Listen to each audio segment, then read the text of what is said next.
Hello dear students, you are welcome on educational channel Umesh coaching classes.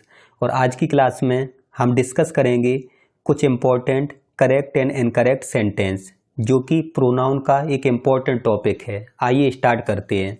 सबसे पहले first sentence screen पर लिखा हुआ है, you and him were good friends. तो इस सेंटेंस में यू एंड हिम दो सब्जेक्ट की बात की गई, तो you and he were good friends correct होगा। तुम और वह अच्छे दोस्त थे। अब इन्होंने इसमें यू एंड हिम का प्रयोग किया। जब दो सब्जेक्ट की बात की जा रही है तो कर्ता कारक यानी नॉमिनेटिव केस में दोनों सब्जेक्ट यूज होंगे, ऑब्जेक्टिव केस का प्रयोग इसमें नहीं होगा। नेक्स्ट एग्जाम्पल दूसरा देखते हैं, it is me who have helped you. अब इस सेंटेंस में इन्होंने ऑब्जेक्टिव केस का प्रयोग किया, जो कि गलत है। It is I who have helped you, यह मैं हूं जिन्होंने तुम्हारी सहायता की है। तो इसमें इट इज आई होगा, ना कि it is me. Next example देखते हैं, तीसरा example, her mother invited Raman and I to lunch. उसकी माँ ने रमन और मुझे लंच के लिए इनवाइट किया। तो इस सेंटेंस में जब ऑब्जेक्ट केस में प्रयोग हुआ हो किसी सर्वनाम का, तो आई न लगा के मी का प्रयोग करेंगे। तो her mother invited Raman and me to lunch. उसकी माँ ने रमन और मुझे लंच के लिए इनवाइट किया। तो इसमें आई न लगा के मी का प्रयोग होगा। Next example, your problem is different from my. अब इस सेंटेंस में उन्होंने लास्ट में माई का प्रयोग किया, जो कि रॉन्ग है। हम पहले से ही बता चुके, जब लास्ट में किसी भी प्रोनाउन का प्रयोग होता है तो उसकी सेकंड लाइन जैसे माई के स्थान पर माइन का प्रयोग करेंगे, जैसे अवर के स्थान पर अवर्स का प्रयोग करेंगे, उसी प्रकार हर के स्थान पर हर्ष का प्रयोग करेंगे। तो इसका आंसर होगा your problem is different from mine. तुम्हारी समस्या मेरी समस्या से अलग है। नेक्स्ट एग्जाम्पल की बात करते हैं, you I and he go there. तो इस सेंटेंस में तीन पर्सन्स का प्रयोग हुआ। जब सिंपल तीन पर्सन्स का प्रयोग हो तो हम 2, 3, 1 के क्रम को फॉलो करते हैं, यानी कि पहले सेकंड पर्सन, उसके बाद थर्ड पर्सन, उसके बाद फर्स्ट पर्सन। और इसी में यदि बैड सेंसेस में प्रयोग करना होता तो 1, 2, 3 के क्रम को फॉलो करते, 123 के क्रम को फॉलो करते। तो इसमें 2, 3, 1 का प्रयोग होगा, यानी कि सबसे पहले सेकंड पर्सन, उसके बाद थर्ड पर्सन, फिर फर्स्ट पर्सन। तो करेक्ट आंसर होगा तुम, वह और मैं वहाँ जाते हैं। तो ये सेंटेंस आपका करेक्ट होगा। इसके बाद नेक्स्ट देखते हैं, he and you went to school. वह और तुम स्कूल जाते हो। जब दो पर्सन्स का प्रयोग एक साथ करना हो और जनरली साधारणतया करना हो तो उसमें हम 2, 3 या 2, 1 या 3, 1 के क्रम को फॉलो करते हैं। 2, 3, 2, 1 या 3, 1 के क्रम को फॉलो करते हैं। तो इस सेंटेंस में आंसर होगा यू एंड ही, यानी कि सबसे पहले सेकंड पर्सन, उसके बाद third person. You and he went to school, तुम और वह स्कूल गए। नेक्स्ट एग्जाम्पल की बात करते हैं, you and I study here. तो इस सेंटेंस में सबसे पहले फर्स्ट पर्सन, उसके बाद सेकंड पर्सन। तो आई एंड यू स्टडी हियर, मैं और तुम यहाँ अध्ययन करते हैं। इसके बाद नेक्स्ट एग्जाम्पल देखते हैं, I and he read the Ramayana. तो इस सेंटेंस में सबसे पहले थर्ड पर्सन, उसके बाद फर्स्ट पर्सन। तो he and I read the Ramayana. Basically जब दो पर्सन्स का प्रयोग एक साथ करना हो साधारणतया सिंपल में, तो या तो आप 2, 3 के क्रम को फॉलो करें, या 2, 1 के क्रम को फॉलो करें, या 3, 1 के क्रम को फॉलो करें, या 1 का मतलब फर्स्ट पर्सन, 2 का मतलब सेकंड पर्सन और 3 का मतलब थर्ड पर्सन। तो इसका आंसर होगा वह और मैं रामायण पढ़ते हैं। अब इसके बाद नेक्स्ट एग्जाम्पल की बात करते हैं। नेक्स्ट पेज पर एग्जाम्पल लिखा हुआ है, one must do his work carefully. तो हमने रूल में लिखाया है आपको, वन के साथ हमेशा वंस का प्रयोग होता है पजेसिव केस में। तो one must do one's work carefully, यानी व्यक्ति को अपना कार्य सावधानी पूर्वक करना चाहिए। तो वन के साथ वंस का प्रयोग किया जाता है। इसके बाद नेक्स्ट एग्जाम्पल देखते हैं, Hari and Ram love one another. Hari और राम एक दूसरे को चाहते हैं। तो जब दो व्यक्तियों की बात की जाए तो वन अनदर न लगा के ईच अदर का प्रयोग होता है, जो हम रेसिप्रोकल प्रोनाउन में आपको पढ़ा चुके। तो Hari and Ram love each other, Hari और राम एक दूसरे को चाहते हैं। अब तीन प्रोनाउन होते तो ईच अदर तो वन अनदर का प्रयोग होता और दो के बीच में ईच अदर का प्रयोग किया जाता है। इसके बाद नेक्स्ट एग्जाम्पल की बात करते हैं। नेक्स्ट एग्जाम्पल स्क्रीन पर, Swati, Roshni and Rekha hated each other. तो तीन व्यक्ति की अगर बात की जाए तो वन अनदर का प्रयोग होगा, ईच अदर का प्रयोग नहीं होगा। तो Swati, Roshni and Rekha hated one another. Swati, Roshni और रेखा एक दूसरे से घेरा करती हैं, तो इसमें वन अनदर का प्रयोग किया जाएगा। नेक्स्ट एग्जाम्पल देखते हैं, ही केम सूनर देन मी। अब इस एग्जाम्पल में जब दोनों ही सब्जेक्ट की बात की जा रही, वह मुझसे जल्दी आया, तो ही केम सूनर देन आई, दोनों सब्जेक्ट का प्रयोग होगा, ऑब्जेक्ट का तो कोई मतलब ही नहीं बनता, तो मी के स्थान पर आई का प्रयोग होगा। इसके बाद नेक्स्ट देखते हैं example number, there is enough room for you and I. तो कभी भी प्रीपोजिशन के बाद दो सब्जेक्ट आए तो दोनों का प्रयोग ऑब्जेक्ट के रूप में होता है, ऑब्जेक्टिव केस में होता है। तो there is enough room for you and me, तुम्हारे और मेरे लिए पर्याप्त कमरा है, तो इसका करेक्ट आंसर होगा यू एंड मी, ना कि you and I. Next example, either of the roads leads to SBI। दो सड़कों में से कोई एक सड़क स्टेट बैंक ऑफ इंडिया तक जाती है। जब भी दो में से एक की बात की जाए तो आइदर का प्रयोग होता है, और आइदर के प्रयोग में दो सड़कों में से एक की बात कर रहे तो इसमें लीड में एस का प्रयोग होगा, क्योंकि एक वचन की वर्ब लगेगी, तो इसका आंसर होगा दो सड़कों में से कोई एक सड़क स्टेट बैंक ऑफ इंडिया तक जाती है। नेक्स्ट एग्जाम्पल देखते हैं, एवरीवन लव्स बंस चिल्ड्रन। तो इस सेंटेंस में एवरीवन के साथ बंस का प्रयोग किया, जो कि रॉन्ग है। आपको एवरीवन या एवरीबडी के साथ सिर्फ हिज का प्रयोग करना है। तो एवरीवन लव्स हिज चिल्ड्रन, प्रत्येक व्यक्ति अपने बच्चों से प्रेम करता है, तो ये आपका करेक्ट आंसर हो जाएगा। नेक्स्ट एग्जाम्पल देखते हैं, do such work which you like. तो do such work as you like, तो विच के स्थान पर एज का प्रयोग होगा। हमने आपको रूल पढ़ाया था, तो ये एग्जाम्पल होगा do such work as you like, ऐसा कार्य करो जो तुम चाहते हो। तो हमने रूल लिखाया था सच सेम एज के साथ एज का प्रयोग किया जाता है, तो इस प्रकार ये सेंटेंस कंप्लीट होगा। नेक्स्ट पेज की बात करते हैं। नेक्स्ट पेज पर एग्जाम्पल लिखा हुआ है, everybody should love their country. प्रत्येक व्यक्ति को अपने देश से प्रेम करना चाहिए। तो एवरीबडी या एवरीवन के साथ देयर ना लगा के हिज का प्रयोग होता है, हम आपको पहले से ही बता चुके हैं। तो everybody should love his country, प्रत्येक व्यक्ति को अपने देश से प्रेम करना चाहिए। नेक्स्ट एग्जाम्पल की बात करते हैं, everyone like to have his way. तो इस सेंटेंस में एवरीवन के साथ हिज का प्रयोग किया गया, लेकिन इसमें वर्ब में एस नहीं लगाया, तो यही मिस्टेक है। तो everyone likes to have his way, यानी कि हर कोई अपने तरीके से चलना पसंद करता है, तो ये सेंटेंस आपका करेक्ट होगा, लाइक में एस लगेगी। Next, one should love his country. तो वन के साथ हिज का प्रयोग नहीं होता है, वन के साथ वंश का प्रयोग होता है। तो व्यक्ति को अपने देश से प्रेम करना चाहिए, ये सेंटेंस आपका करेक्ट होगा। नेक्स्ट एग्जाम्पल की बात करते हैं। नेक्स्ट एग्जाम्पल स्क्रीन पर, ही हैज बॉट एनी मैंगोज। जब सेंटेंस सिंपल हो तो सम का प्रयोग करना चाहिए, और निगेटिव हो तब एनी का प्रयोग करना चाहिए। तो he has bought some mangoes, उसने कुछ मैंगोज खरीदे हैं, तो ये सेंटेंस सही है, उसने कुछ मैंगोज खरीदे हैं या खरीद चुका है। Next, I have not some pens. मेरे पास कुछ कलमें नहीं है, बाक निगेटिव है तो सम का प्रयोग नहीं होगा, इसमें एनी का प्रयोग होगा।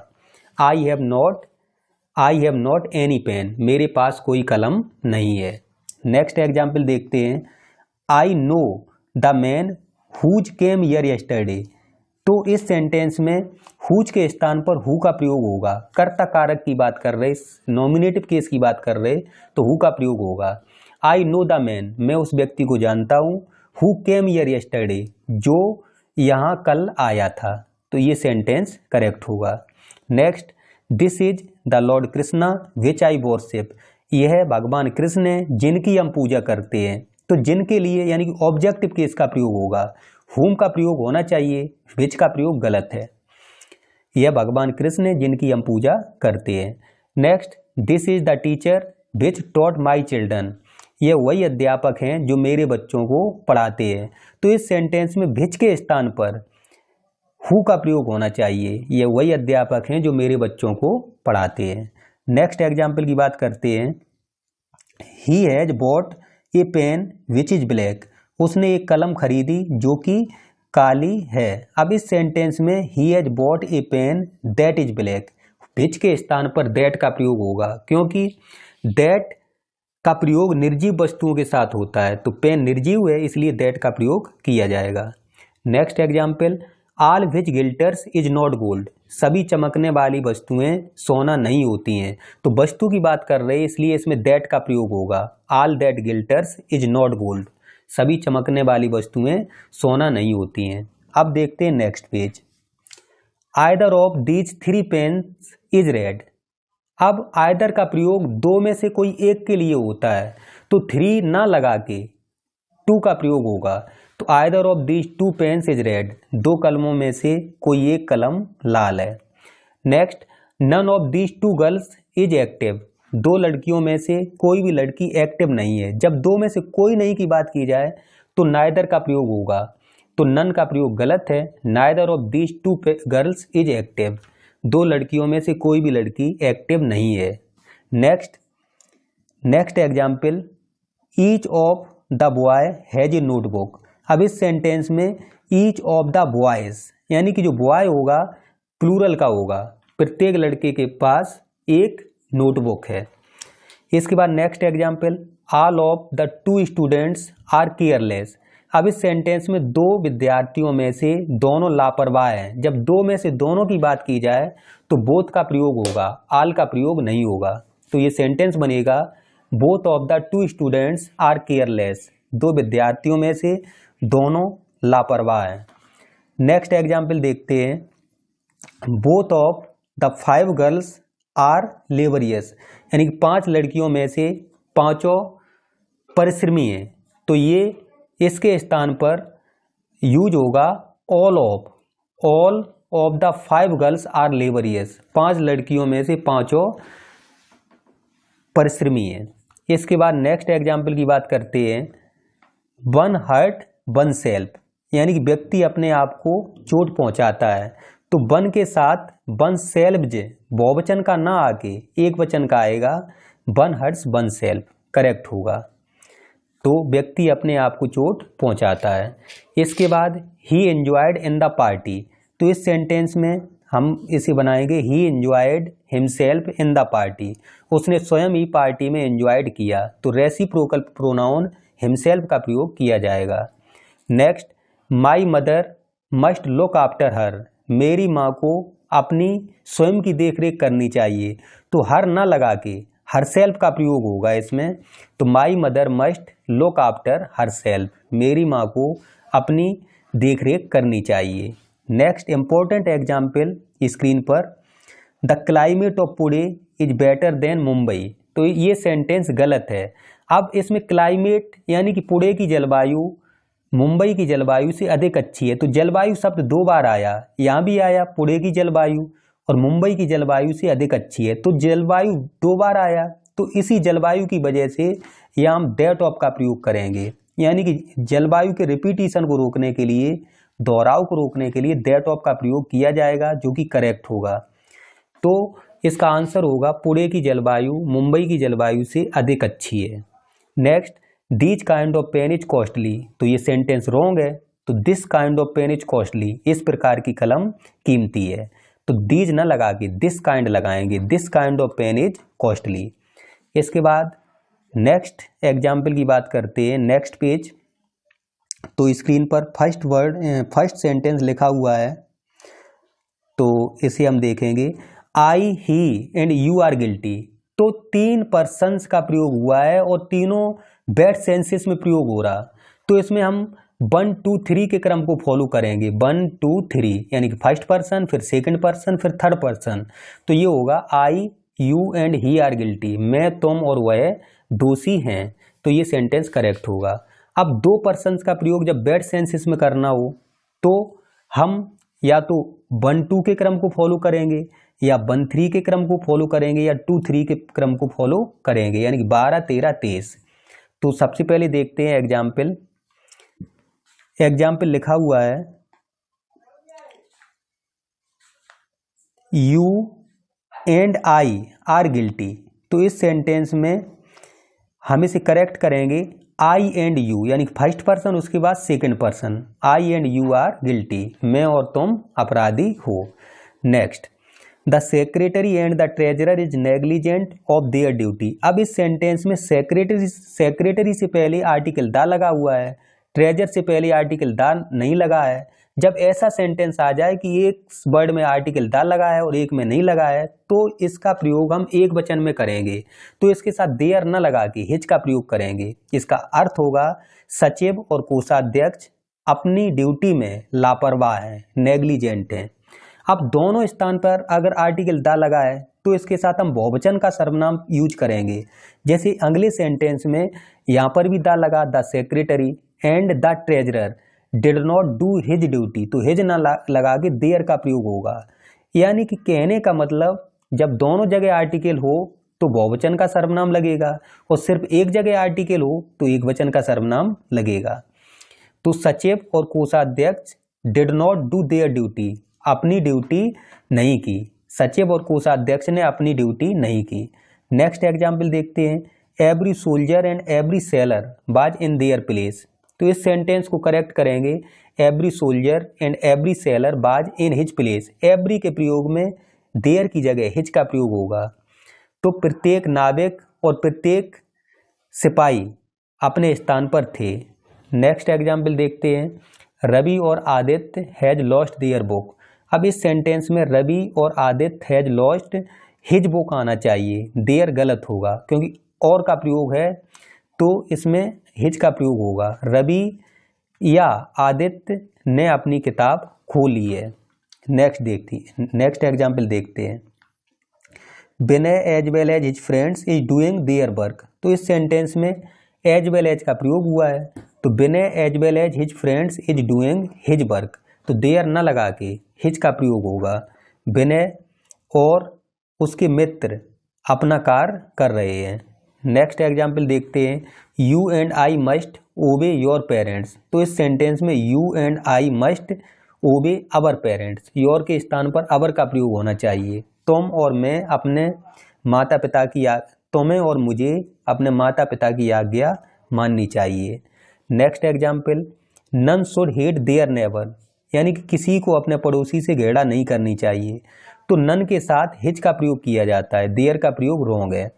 नेक्स्ट लास्ट एग्जाम्पल देखते हैं, each of the boys has their own work. तो इस सेंटेंस में ईच का प्रयोग हुआ है, तो देयर न लगा के हिज का प्रयोग होगा, तो ये सेंटेंस आपका बन जाएगा each of the boys has his own work, यानी कि प्रत्येक लड़के का अपना काम है, तो ईच के साथ हिज का प्रयोग होगा। तो आज की क्लास में हमने डिस्कस किए प्रोनाउन के कुछ important correct and incorrect sentence, जो कि प्रत्येक परीक्षा के लिए रामबाण हैं। और यदि आप चैनल पर नए हैं तो प्लीज़ चैनल को सब्सक्राइब करें, लाइक करें, वीडियोज़ को शेयर करें। यदि क्लास पसंद आई हो तो आप सभी का बहुत बहुत धन्यवाद।